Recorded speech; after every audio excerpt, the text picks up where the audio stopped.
Hello indie game fans, as promised, we have a huge week of new indie games to round off July, where there are a number of bigger games of interest as well, so without further ado, let's dive into this edition of Indie Gaming this week.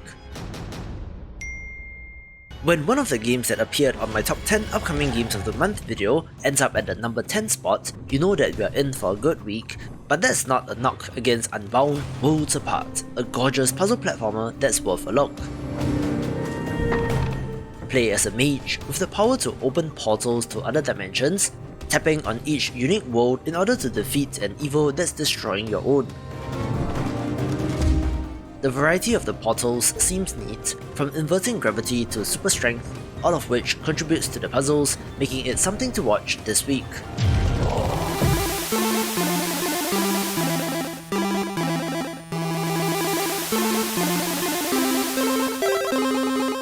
I absolutely adore the look of Super Squidlit, the sequel to Squidlit from 2018, and is to the Game Boy Color what the first game was to the original Game Boy.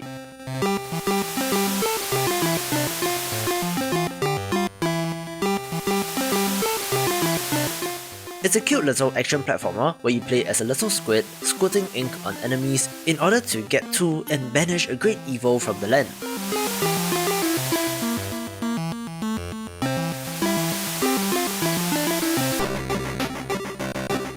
Most interestingly, you're also able to play as the antagonist of the original game in a first-person shooter within the game, so the developer is expanding their horizons, and I do wonder what's next from them.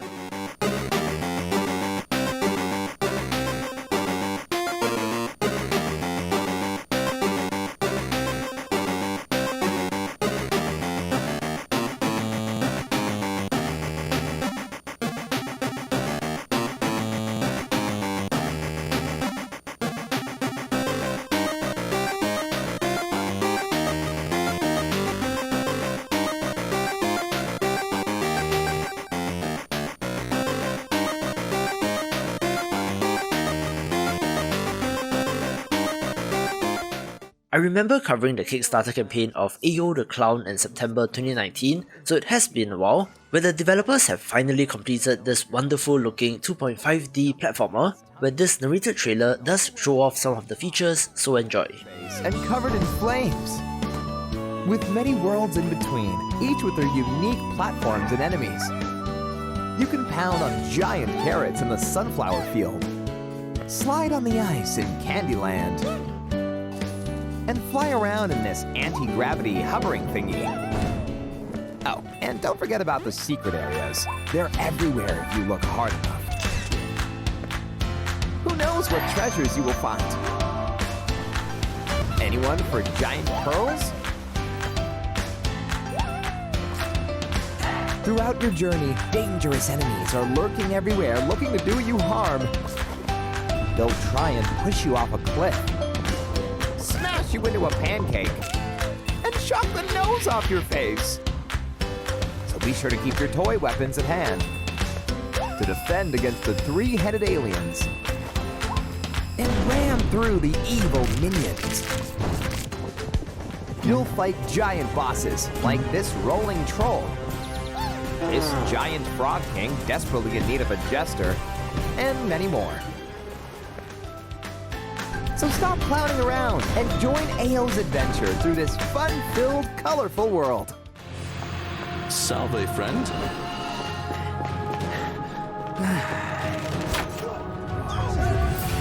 The many shall suffer for the sins of the one. Salve, friend. Mind telling me who you are? I don't think so. I've never seen you before in my life. A game with an interesting development story is The Forgotten City, originally a mod of Skyrim, and has taken about 9 years for it to be converted into its own standalone game. It's a time loop mystery set in a cursed city, where if anyone flouts the so-called Golden Rule and sins, everyone in the entire city turns to gold, so it is up to you to figure it out. The Golden Rule.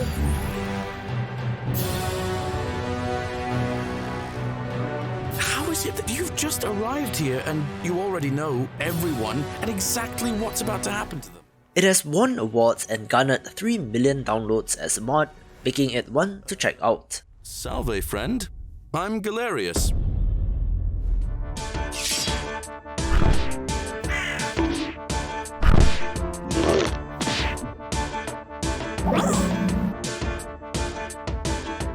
It's no secret that I love monster taming games, more on that in the video linked above, so of course, Abomi Nation got my attention.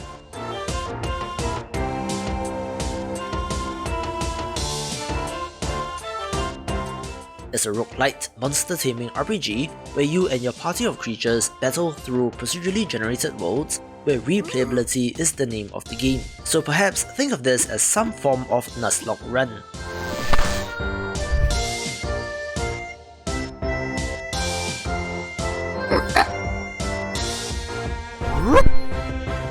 There are over 100 Abomis to encounter, where part of the fun of this genre is to see the designs, where things like Abomi personalities will be randomized, which does affect bonds, and the overall effectiveness of the team.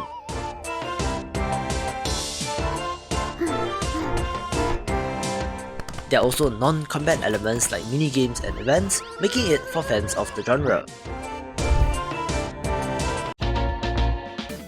Let's kick off bigger games with Blaster Master 03, the third and final game in the trilogy from the acclaimed Japanese developer Inti Creates. This is a direct continuation of the second game, so go back to check those out if you have not, using a similar art style and is of note, since it combines side-scrolling platforming action with Zelda-style action-adventure gameplay. I did also mention this series in my video covering crossover appearances of Shovel Knight, link in the top right, so do keep your eyes peeled for more possible crossovers. New dimension.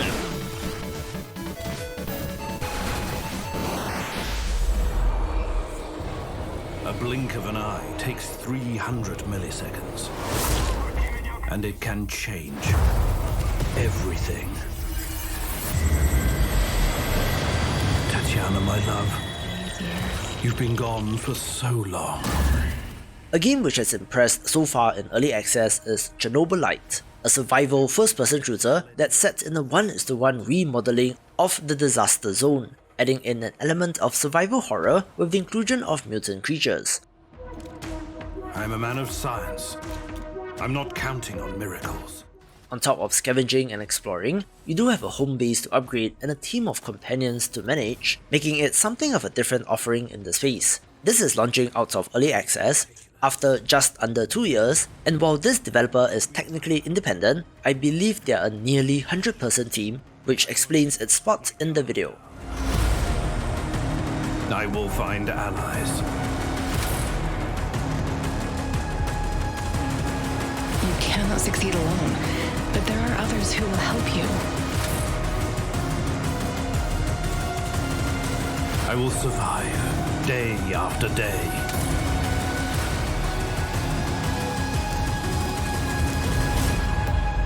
I will travel beyond space and time if need be. All I need is a plan for everything to change. All it takes is a blink of an eye. I'm coming for you, Tatiana. No matter what.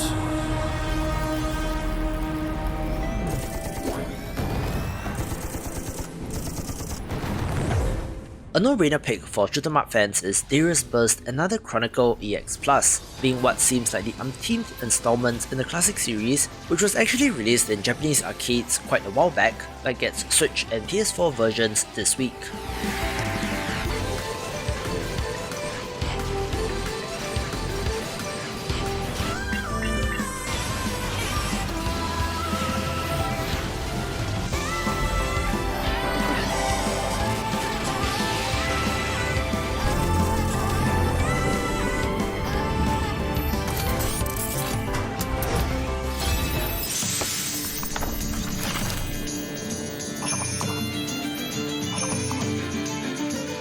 This is the tale of 12 children.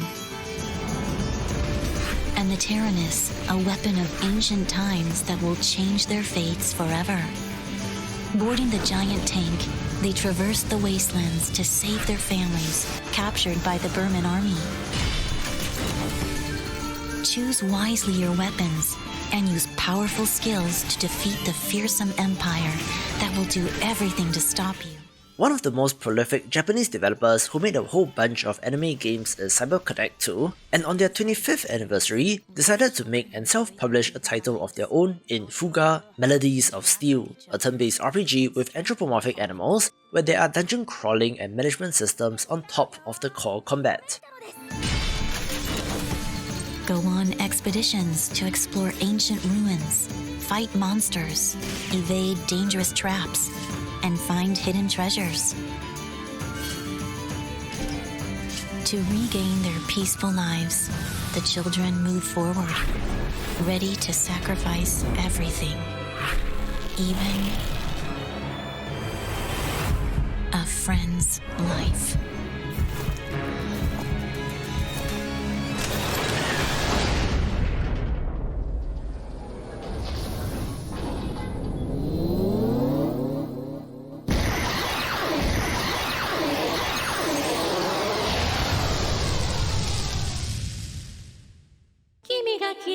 Fateful decisions.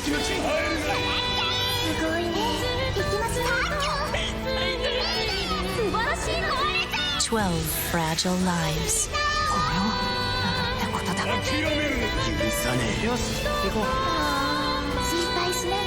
Their fate is in your hands.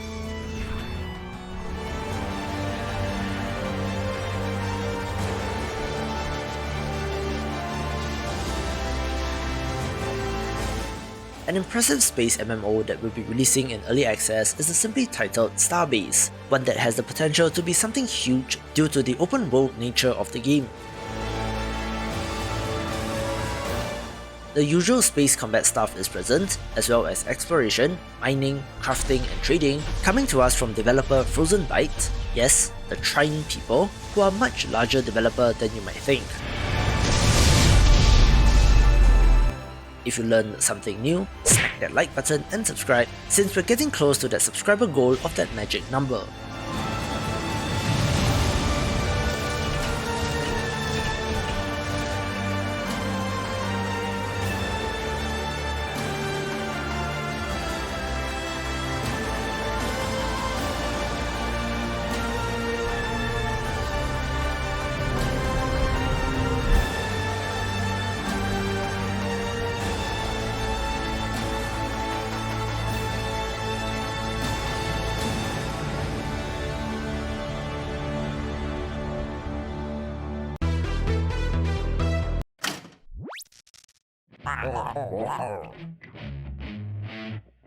There are a whole bunch of interesting smaller games and ports this week, beginning with 10-Second Ninja Acts, the time trial action platformer that simply feels great to play, getting a Switch version this week.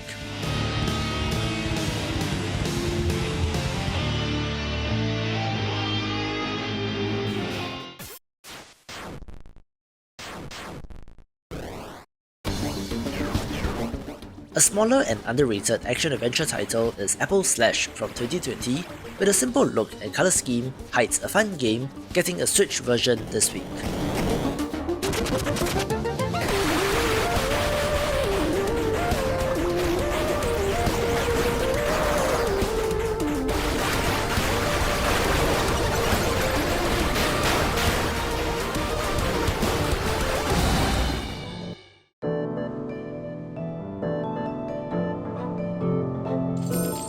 I debated on whether or not to put this game on the list, since AutoChess of Gensokyo, quite obviously, is a Touhou-themed auto-battler, but does not have English language support, but you might want to check it out if you love the series, since it does look pretty good, just that you need to figure out the menu options in order to play, just like an old-school import title.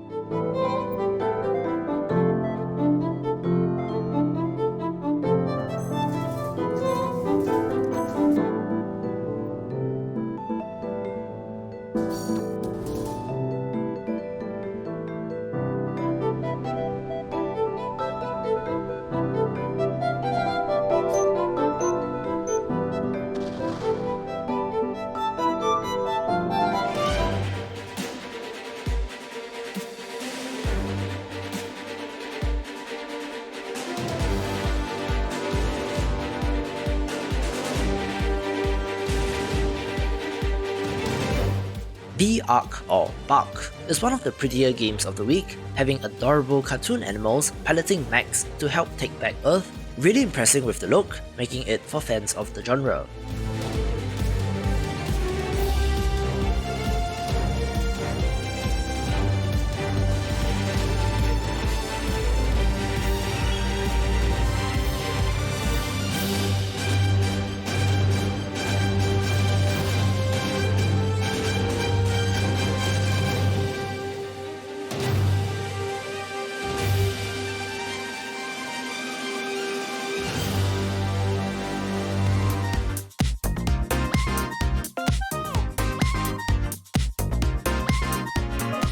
If you love rhythm games like me, a title to watch for the week is Beat Souls, set in a self-described cyber-pop world where you play as a shrine maiden who has to groove to the beat in order to appease the rhythm yokai.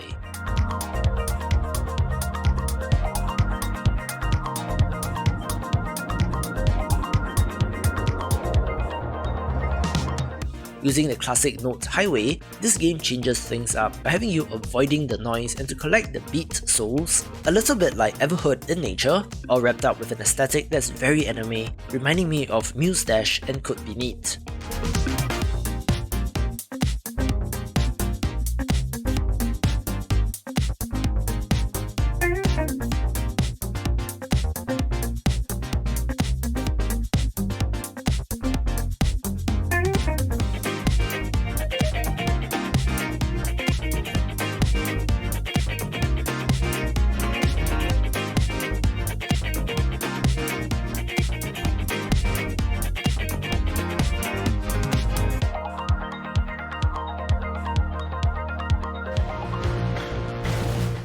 When I learned that the developer of Awesome Knots, Ronimo Games, was working on a new project, I was pretty excited, but what we got was Blightbound, a multiplayer side-on action RPG that was just okay as compared to Awesome, finally launching out of early access, so perhaps give it a look, but I did have problems with player population myself. Its vast roster of heroes, weapons, and unspeakable horrors on PC, Xbox One, and PlayStation 4.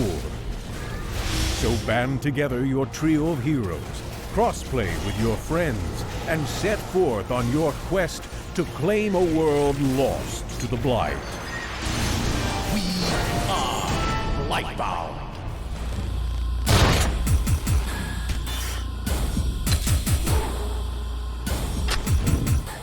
Yes, Draft of Darkness is yet another roguelite deck builder, but at least it does have a different setting with a survival horror vibe, also having overworld exploration like the classic roguelike, and a combat system that centers around weapons, releasing in early access this week.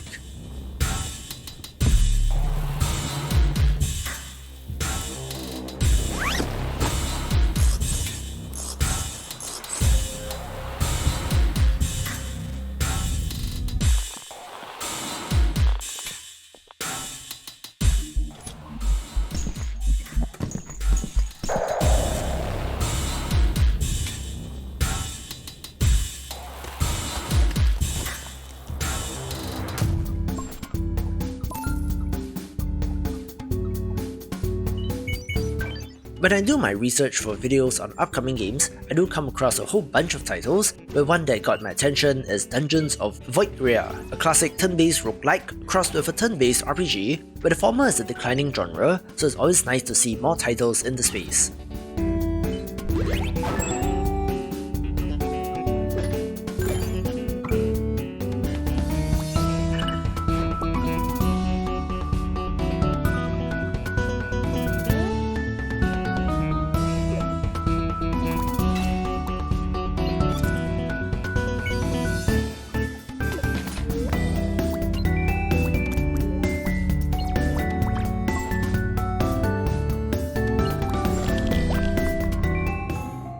I love the look and atmosphere of Escape from Naraka, a first-person platformer where you're making your way through a cursed temple, coming to us from a team from Indonesia, so Southeast Asia represent.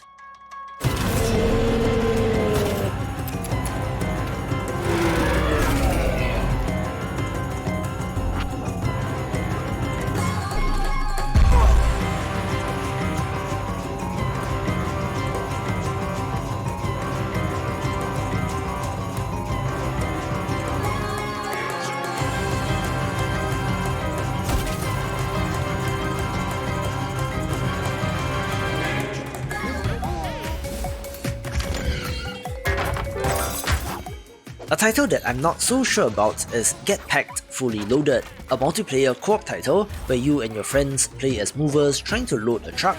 So yes, the exact same premise as Moving Out, but does have a different art style, and most interestingly, was a Stadia exclusive but will now be launching on all other platforms.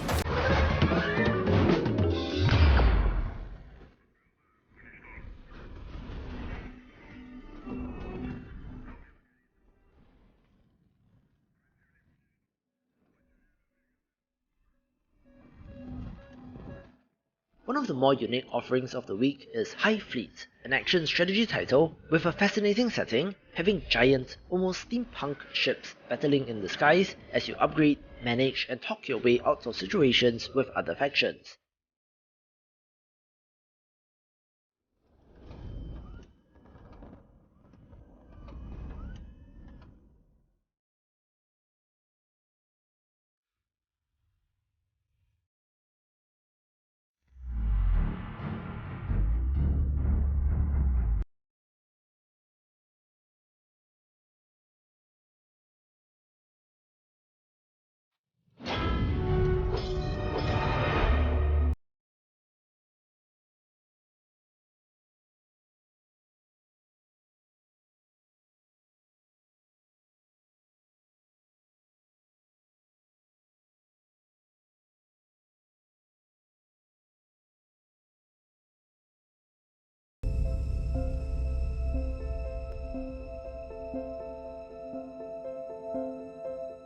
I don't normally mess with horror games, but I have to admit that I was drawn in by the pure graphical fidelity of Horror Tales The Wine, one that has a nemesis hunting you down like in RE2, adding to the tension in this survival horror entry.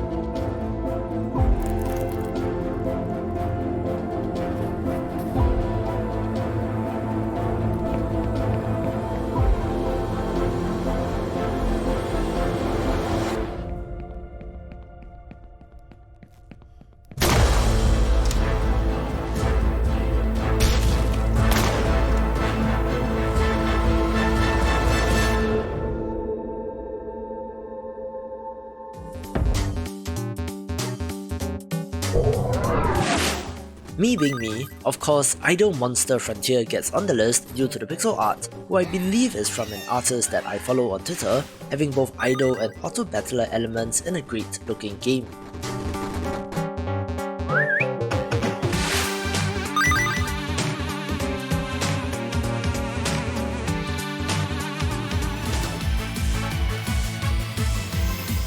The world of Japanese idol groups is one of the most insane subcultures, where the sheer amount of resources that goes to gigantic girl groups and such is impressive, where Idol Manager has you playing as one such manager, and does also touch upon the darker side of the industry as well.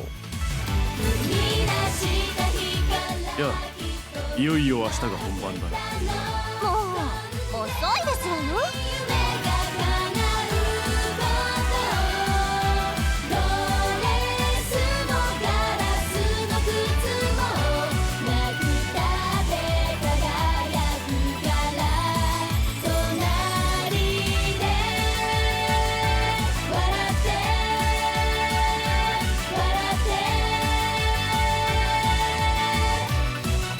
はいはい、それがいいんじゃない。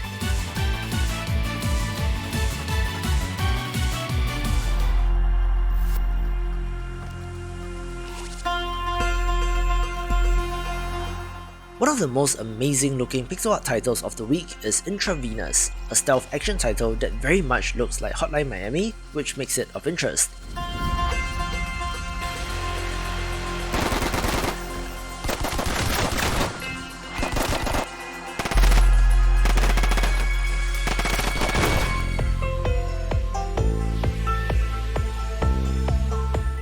The co-op puzzle platformer can be one of the best experiences with a friend, so if you're looking for something new in the space, check out Kinduo this week.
Another interesting looking pixel art stealth title is Moonshot the Great Espionage, where you play as a spy and have to infiltrate and sabotage another country's space program, looking pretty decent and could be neat.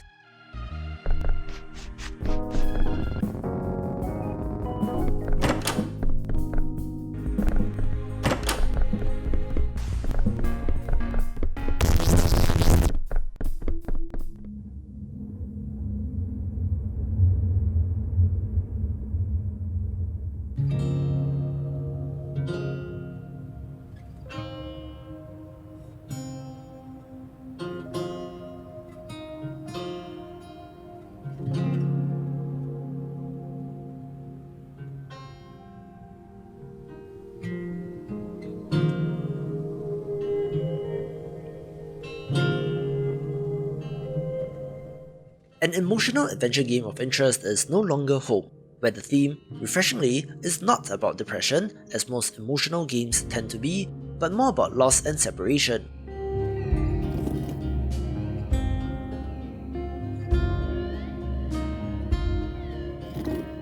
A pair of flatmates are counting down the days as they prepare to vacate a flat that they shared for university, where it's more about companionship, friendship, and a human connection with a supernatural twist.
The original One More Dungeon was a decently received first-person dungeon crawling roguelite, where the sequel brings it into 3D, trading out the sprites in the process, which in my opinion makes it lose its charm, so we'll see how this does in early access.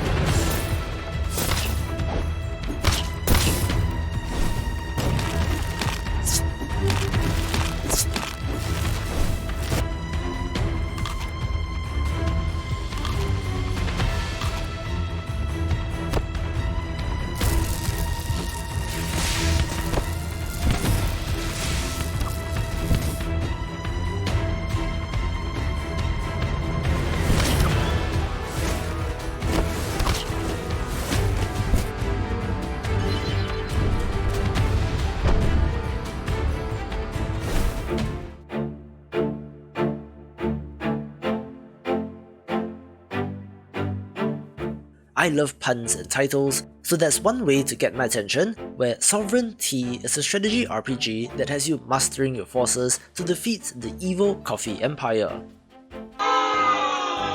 Based on the results from this poll, coffee drinkers are in the majority here, but drink wars aside, it does look cute, which gets a spot.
simple looking but probably mechanically complex game is the Vagabond Emperor, a medieval open world RPG where a drifter randomly decided to become emperor, and this is his story, using simple token-like depictions of units and activities, but could possibly be a hidden gem of the week.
Many centuries ago, in a peaceful, faraway realm, a mysterious portal appeared.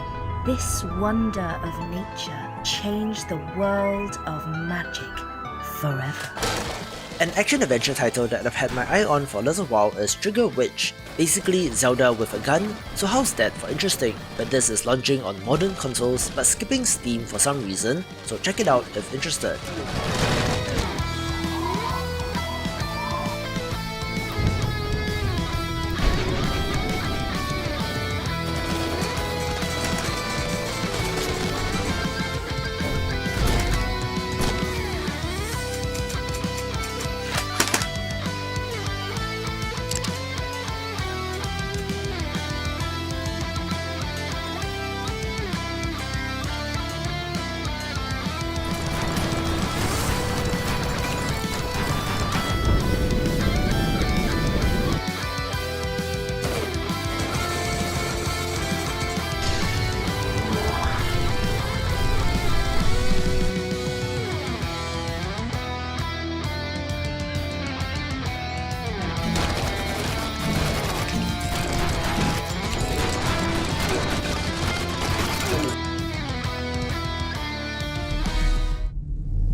One of the gorgeous puzzle platformers that caught my eye this week is Vesper, cleverly using silhouettes and colours to amazing effect, being a game to ogle at this week.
Vomitoreum self-describes as an FPS Metroidvania and does have a good look, making me curious about this.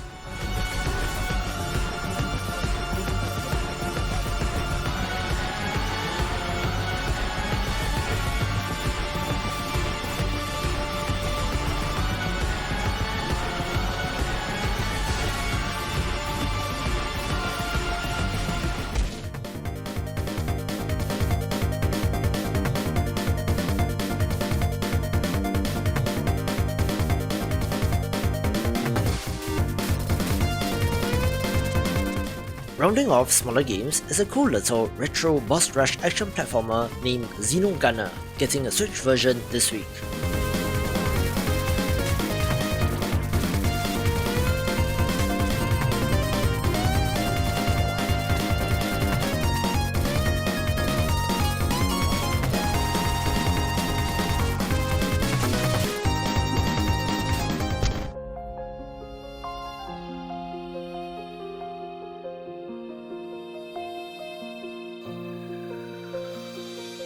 Let's kick off the top 5 with the wondrous 3D platformer Omno, a game that impressed with the dreamy visuals and is another Kickstarter success story which I believe I mentioned during the campaign.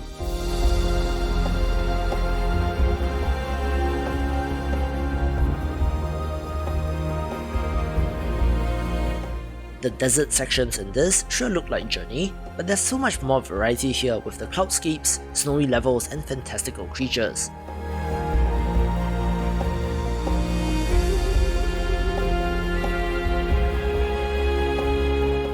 It's an entry in a rarely made genre these days, making it of interest, but I do certainly hope this will be good.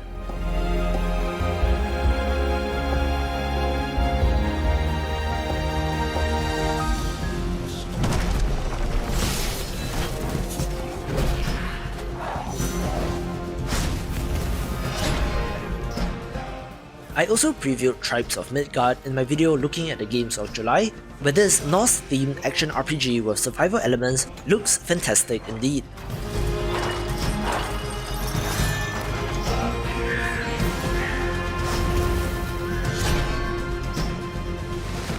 Think Diablo but with resource gathering and a defense portion where you're preventing giants from destroying the world tree, and you get some idea, but the cel-shaded visuals sure adds to the charm.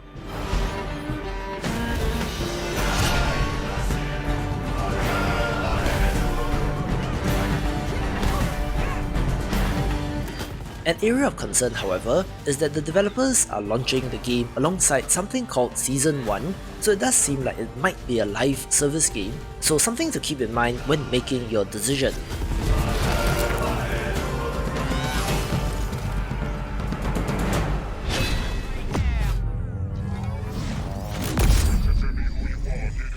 A fascinating turnaround story is the success of Splitgate, previously subtitled Arena Warfare, which is a multiplayer first-person shooter that has been described as Halo meets Portal. It's a competitive shooter which pits two teams of players against each other, which is fairly standard, but as the saying goes, you have to think with portals in order to master this game.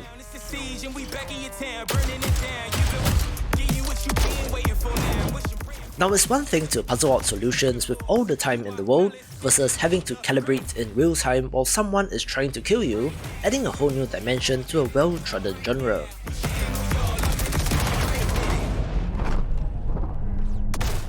It's from a good-sized upstart team that did raise funding in order to make their game, which I suppose is one form of the indie dream.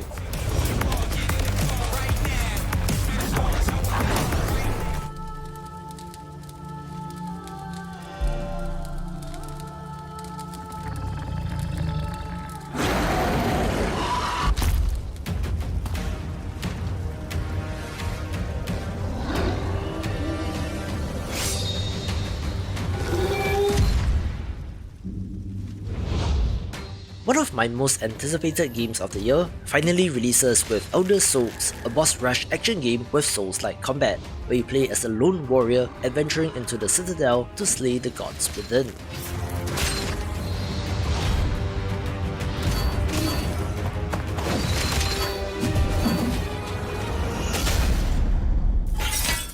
It did get an animated trailer, which is alright, but I do have an appreciation for the pixel art used in-game.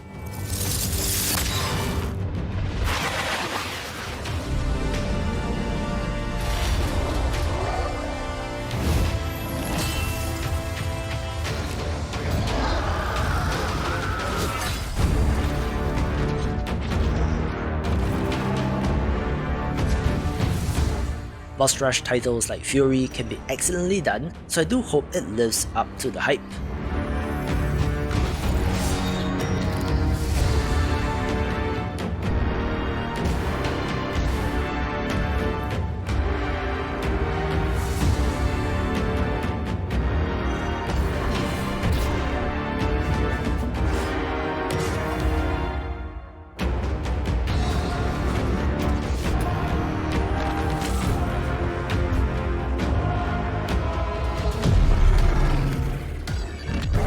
You have shown an aptitude for applying lethal solutions to conflicted situations. We wish to test your abilities by giving you a special assignment. Success, and you'll be given a chance at earning your freedom. People have been really hungry for a good cyberpunk game over the past couple of years, so I do think that The Ascent is in a good spot to catch some of that desire, being a Diablo-style looter-shooter but with a focus on ranged instead of melee combat.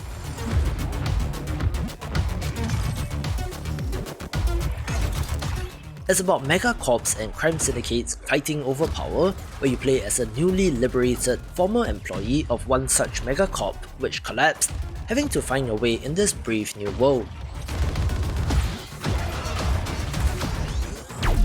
Fantastic visuals and awesome action that's more than meets the eye, actually having a cover system for example, as well as the awesome setting and intrigue of the main plot, should make this pretty good, taking the #1 spot.